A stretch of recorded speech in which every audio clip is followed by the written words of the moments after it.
ప్రయాగ్రాజ్లో జరుగుతున్న మహాకుంభమేళాకి సాధువులు, భక్తులు, యాత్రికులు, విదేశీయులు పోటెత్తుతున్నారు. 144 ఏళ్లకొకసారి జరిగే ప్రత్యేక కుంభమేళా కావటంతో భారీ సంఖ్యలో భక్తులు తరలివచ్చి పుణ్య స్నానాలు చేసి తరిస్తున్నారు. 45 రోజుల పాటు జరిగే ఈ ఆధ్యాత్మిక కార్యక్రమంలో సుమారు 40 కోట్ల మంది పాల్గొంటారని అధికారులు అంచనా వేస్తున్నారు.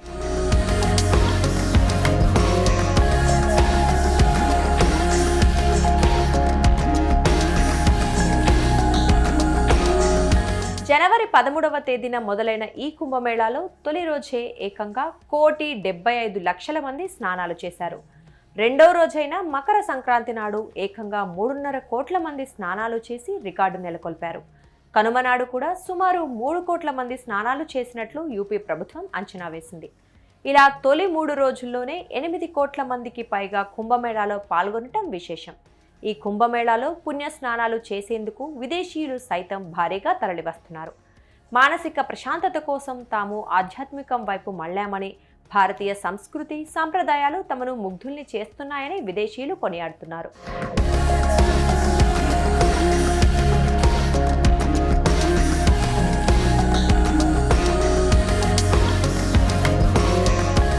అసలు విషయానికి వస్తే కోట్లాది మంది పాల్గొంటున్న ఈ మహా కుంభమేళాలో ఓ మహిళ ప్రధాన ఆకర్షణగా నిలుస్తున్నారు. ఆమె ఉత్తరాఖండ్కు చెందిన హర్ష రిచారియా. సాంప్రదాయ వస్త్రధారణ, నుదుటిన తిలకం, రుద్రాక్షమాలతో ఉన్న ఆమెను కుంభమేళాకు వచ్చిన వారంతా ప్రత్యేకంగా చూస్తున్నారు. జాతీయ మీడియా ఆమెను ఇంటర్వ్యూలు చేసేందుకు పోటీ పడుతుండడంతో గత 3 రోజులు రిచారియా పాపులర్ అయిపోయింది. ఆమె ఫోటోలు, వీడియోలు, ఇంటర్వ్యూలు తెగ వైరల్ అవుతున్నాయి. ఆమె వేషధారణ చూసి కుంభమేళాకు వచ్చిన వారంతా ఆమెను మహిళా సాధ్విగా భావిస్తున్నారు. అయితే తాను సాధ్విని కాదని, కేవలం మంత్రాలు మాత్రమే జపిస్తున్నానని రిచారియా స్పష్టం చేశారు. తాను ఉత్తరాఖండ్లోని నిరంజని అఖాడాకు చెందిన ఆచార్య మహామండలేశ్వర్ స్వామి కైలాసానంద్ గిరిజీ మహారాజ్ శిష్యురాలనని చెబుతున్నారు.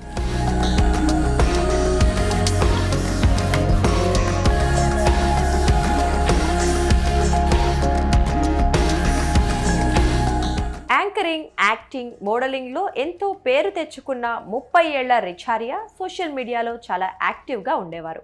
ఫారెన్ టూర్లకు వెళ్తూ అక్కడ తీసుకున్న ఫోటోలను షేర్ చేసేవారు.